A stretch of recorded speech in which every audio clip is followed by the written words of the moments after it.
Yemen's drone used to attack Saudi Arabia is from the CCP. Syria's drones were also given by China.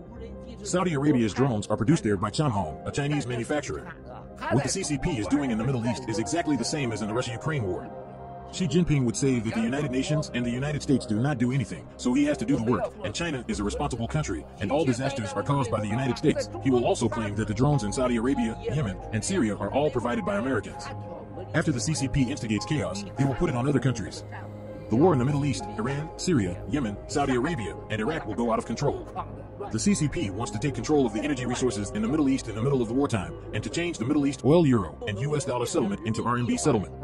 Saudi Arabia has agreed on the oil RMB settlement.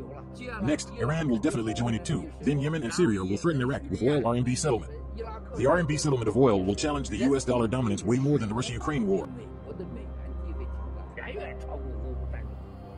And then the digital RMB will replace all money laundering methods. Russian money, oil from the Middle East, and oil from Angola will all be laundered into digital RMB, and the US dollar is over.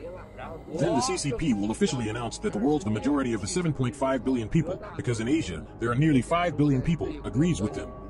And the 2.8 billion people from the Christianity and the Catholic countries become the enemies of human civilization. CCP will be elected by the world as the most responsible country. Then the CCP will reorganize the United Nations. CCP will have the ultimate power. If any country doesn't accept it, they won't be able to have oil or gas. Europe is finished. No one uses the US dollar. Everyone uses digital RMB, and the United States can no longer sanction them. Whoever was sanctioned by the United States in the past would go to the CCP. Weak countries would also listen to the CCP. All authoritarian countries would follow this CCP, including the European leaders. Whoever don't want their two-term presidential terms to end and want to continue to be president, CCP can help them too. Don't worry about US sanctions. This is the key issue. CCP's ambition towards Taiwan is for the chips and technology in order to bring down the US technology supply chain. If the US technology supply chain is broken, and Europe is defeated by the Middle East gas and oil, in the future, there will be a food crisis, a collapse of financial markets, and a collapse of social order. All supply chains would be broken. There would also be a large number of incidents that occurred in the religious world. Going through a series of struggle and even self-denial, the religious world would disappear.